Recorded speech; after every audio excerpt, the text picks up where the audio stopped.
This is Polyamory Weekly, tales from the front of responsible non-monogamy from a pansexual, kink-friendly point of view. A warning for our under-18 listeners. This is an adult-oriented podcast about really lascivious things, like communication and honesty in relationships. If you're under 18 and looking for upfront advice and answers to questions about sex, please visit scarletteen.com.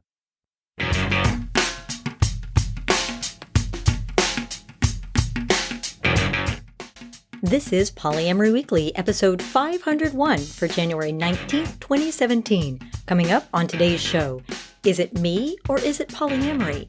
That's coming up on today's show.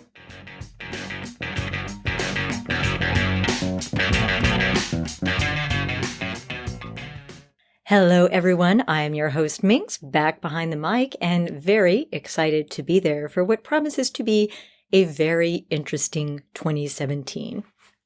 And if you can believe it, I just got off the phone with my mom calling to wish me a happy birthday. Well, belated, because it's actually the day after my birthday as I record this.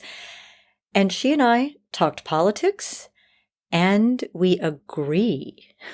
She is a Texas Republican through and through, but really does not approve of Trump at all. Thinks he's a misogynist, oddly enough. So that was a very interesting conversation. Politics seeping into my family discussions is not a thing that has happened before, so we'll see what this year has to bring. But for now, I can tell you from our announcements that one of the things this year is going to bring is a fabulous conference, RelateCon. It is taking place March 31st through April 2nd at the Riverside Hotel and Convention Center in beautiful Boise, Idaho. And it will provide a unique and supportive place for polyamorous people from all over the country to come and connect as a community. With presenters attending from 10 states, speaking on a broad range of topics, RelateCon will have something for everyone interested in or practicing polyamory. Educational workshops, discussions, and opportunities to network and make connections. But wait, there's more! Additionally, RelateCon will be offering CLEs for family law practitioners interested in exploring the challenges faced when representing polyamorous clients. Visit relatecon.org for details, including tickets, booking information, and early bird registration. Register by February 14th and receive 10% off your registration using the promo code POLYWEEKLY. That's relatecon.org. Register by February 14th. Get 10% off with registration code POLYWEEKLY. And also, they are giving away a free pass to RelateCon for a Polyweekly listener. All you have to do is click through to the Facebook post that is in the link on the show notes at polyweekly.com, or if you're on the app, right there on the app, leave a comment as to why it is that you should get the tickets, and we'll hold a drawing in a couple of weeks. And Lusty Guy and I will also be at Poly Living in Philadelphia the first week in February. I'm actually working on the keynote right now, which always gives me gray hairs. I love instructional teaching. Keynotes I feel to be weightier and a little bit more thoughtful. It's a little bit more work to put together a keynote. And I've been working on that this afternoon and I'm kind of excited about it. And so if you're going to be in the Philadelphia area or at Poly Living, come by and say hi.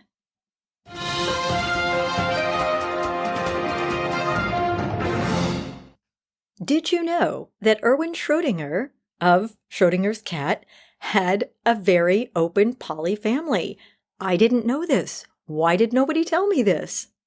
It turns out that this Austrian quantum physics pioneer and discoverer of the Schrodinger wave equation, who famously fled the Nazis with his family, actually lived in an open poly family. He lived in a menage a trois with his wife, Annie Bertel, and partner, Hildy March. They had the blessing of March's husband, who was another physicist, Arthur March, and he was also a lover of Annie's. And together, those three raised Erwin and Hildy's daughter, Ruth March. This is so cool. I'll provide a link in the show notes at polyweekly.com, but score another one for historical poly folks.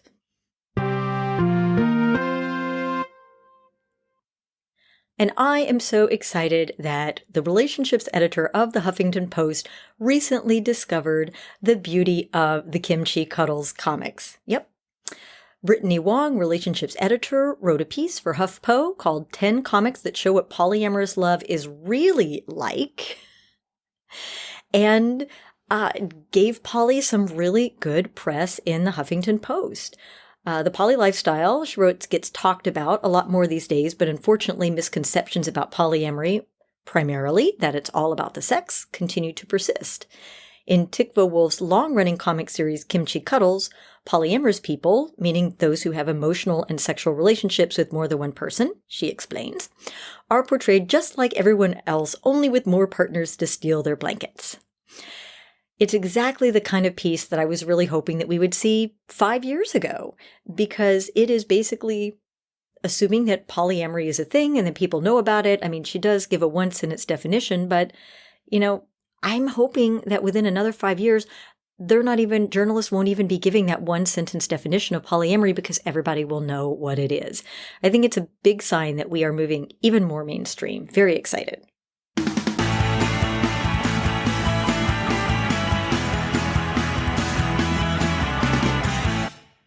And our topic this week, well, unfortunately, it's one of those letters that just makes you a little bit sad to read it because, well, in love and relationships, whether you're poly, mono, or anything else, you're going to experience some heartbreak. And this person did.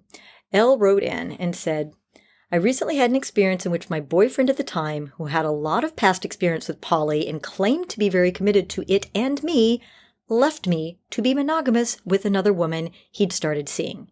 He and I were very close, came together both as poly, had great communication skills, owned our shit, and from what I could tell, were doing everything right for a poly relationship.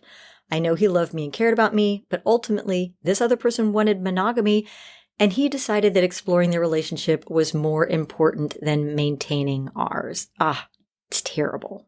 And she said this is the third time this has happened to her, and wrote, it sucks to trust someone to protect my emotional needs and then be left with a broken heart while they're pursuing a relationship that supposedly has a better emotional connection.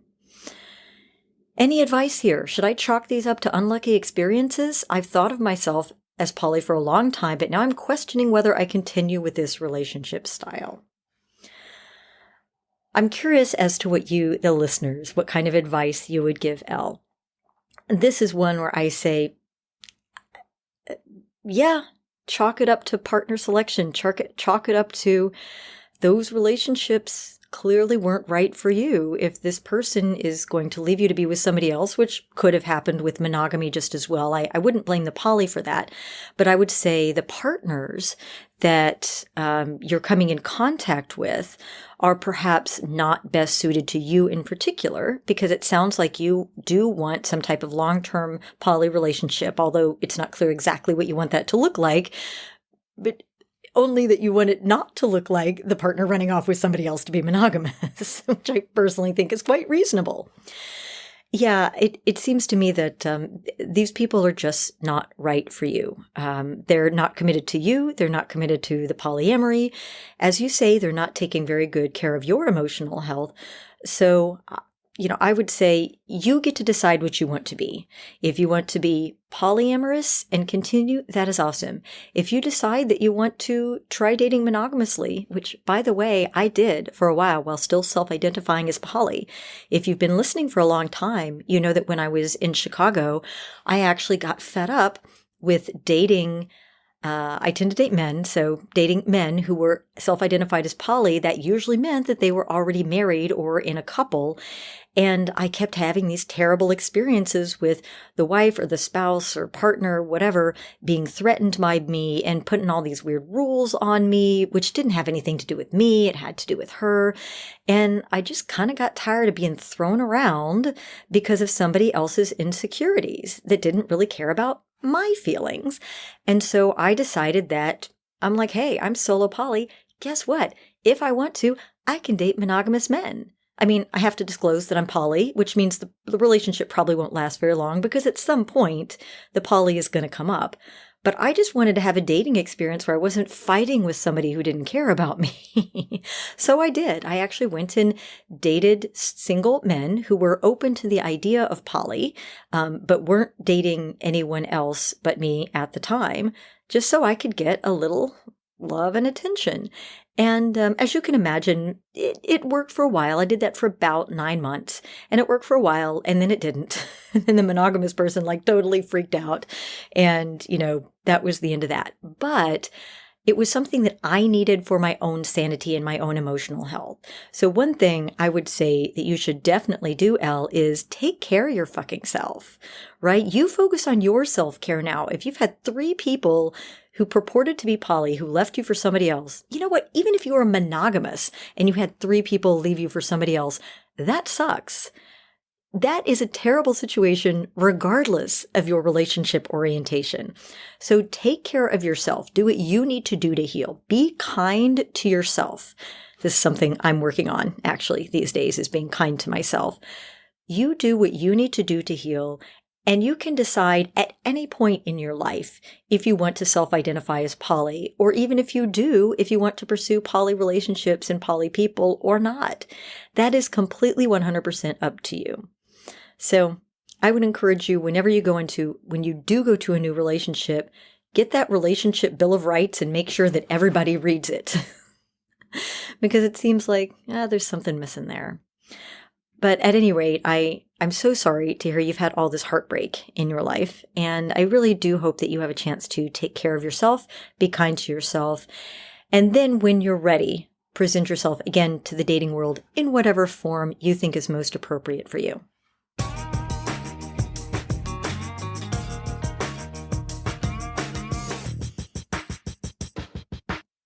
So our feedback today is from Not So Wise One in Little Rock, Arkansas, who said, I thought you might be interested in hearing about the mistake and lesson we learned about how not to do poly.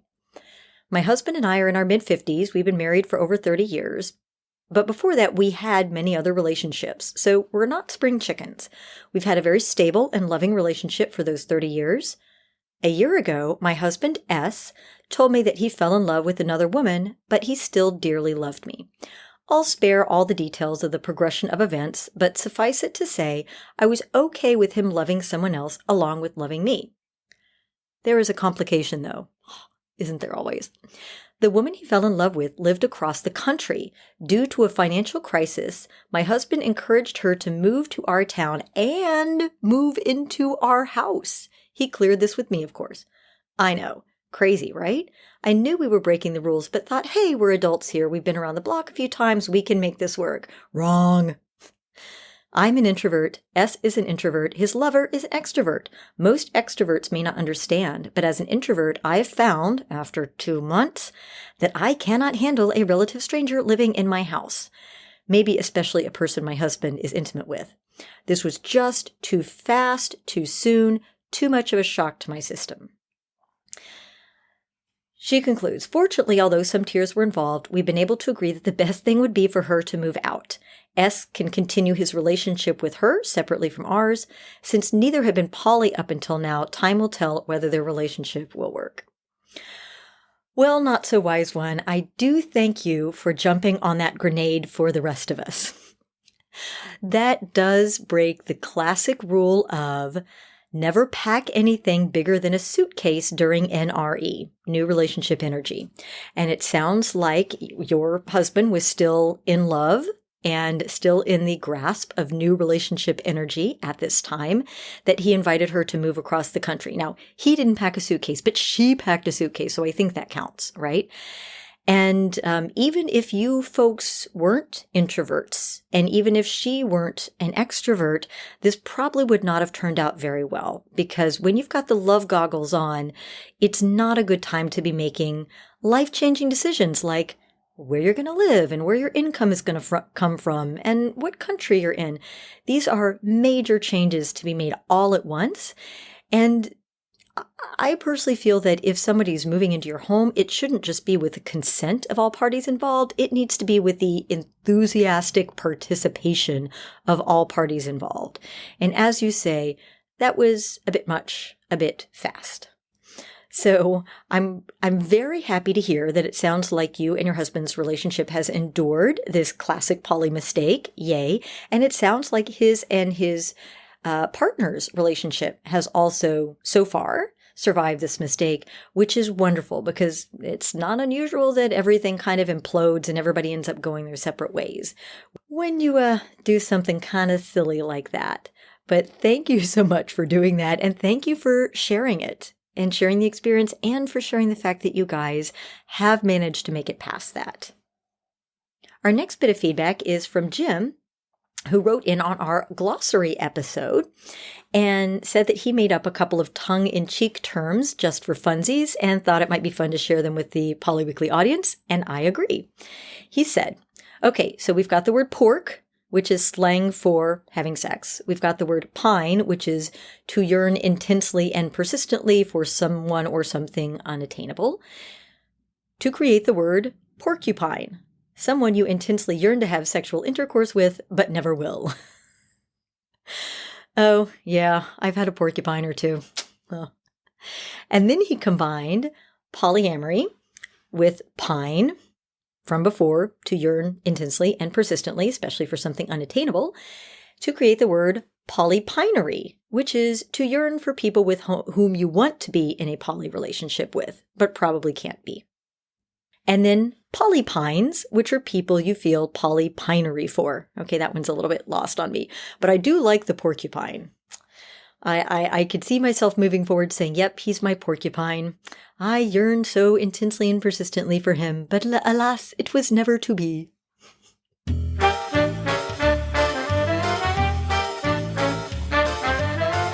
It's time for your Happy Poly Moment of the Week, brought to you by Fubbly Polyamorists everywhere. And our Happy Poly Moment of the Week is from Wishful Polly, who wrote in to say, I'm still on cloud 9 from experiencing a very healing Happy Poly moment yesterday. After being happily married for 9 years in a monogamous relationship, I came to identify as polyamorous. All the denial, struggles, self-wrestling, and mistakes in doing so almost ended my marriage. I also experienced very painful and traumatic rejection and abandonment from the people I was closest to at my church at the time, including the leadership. Well, unfortunately, that's often the way. My husband and I decided to stay together and for me to be monogamous and see if we can both be happy this way. It's been a very lonely and painful struggle to go through this without the support of my church.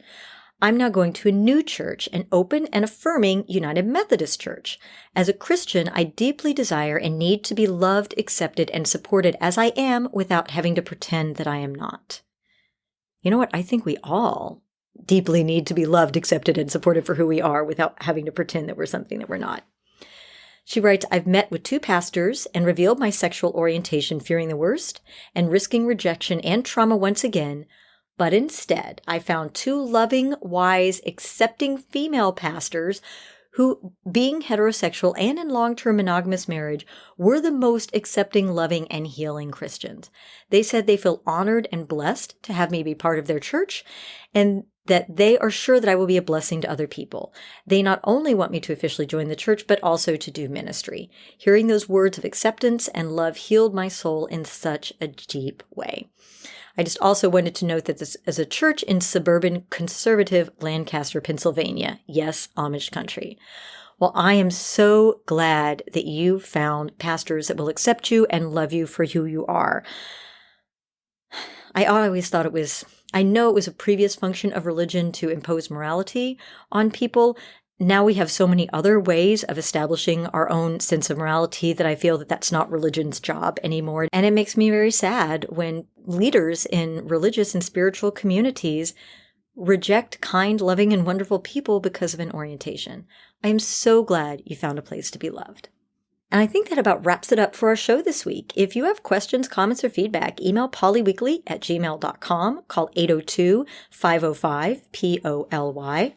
And if you want to book us to speak at your event, email lustyguy@polyweekly.com. And I'm actually going to take a little time now to tell you a little bit about how it is that we decide which events to go to and how that works.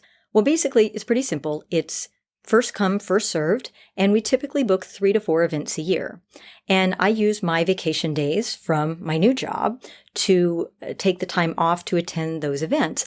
However, once my vacation days are depleted, we can accept any more event invitations unless I get some type of compensation for the loss of work. So that's when we have to start charging to speak at events. It's not much, just enough to offset the loss of income. And yes, we have already booked 4 events for 2017 already, so anyone else coming forward this year, just so you know, there will be a small speaking fee for any additional events that we book this year. And hey, it's a good time to start thinking about booking us for 2018. And once again, thanks to everybody who has already reached out to book us to speak this year. We're so excited about that. Thanks to you, the listeners, for tuning in or downloading us, I should say, into your mobile devices every week. And thanks to everybody who writes in and asks for advice, who calls me out when I'm wrong, or to propose topics. You are the ones that make this show absolutely fantastic, and you continue to do so. So thank you again for listening. And remember, it's not all about the sex.